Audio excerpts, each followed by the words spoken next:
வெடித்து ஏற்பட்ட கோர விபத்து.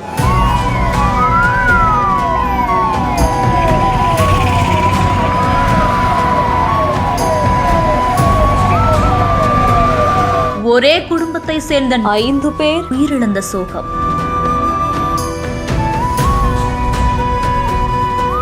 கள்ளக்குறிச்சி மாவட்டம் திருக்கோவிலூர் பக்கத்தில் இருக்கக்கூடியதுதான் அத்திப்பாக்கம் கிராமம். இந்த கிராமத்துல காலை சொகுசு கார்ல திருக்கோவிலூர்ல இருந்து திருவண்ணாமலைக்கு நோக்கி விழுப்புரம் ஆயுதப்படை போலீசார் மாதவன் அப்படிங்கிறவரு தன்னுடைய குடும்பத்தோட போயிட்டு இருந்ததா சொல்லப்படுது. அப்போ அத்திப்பாக்கம் பக்கத்துல கார் போயிட்டு இருக்கும் போது திடீர்னு காருடைய டயர் வெடிச்சதாகவும் சொல்லப்படுது. அப்படி காருடைய டயர் வெடிச்சதுல நிலை தடுமாறி சாலையோர பள்ளத்துல கவிழ்ந்து விபத்துக்குள்ளாகிருக்காமா.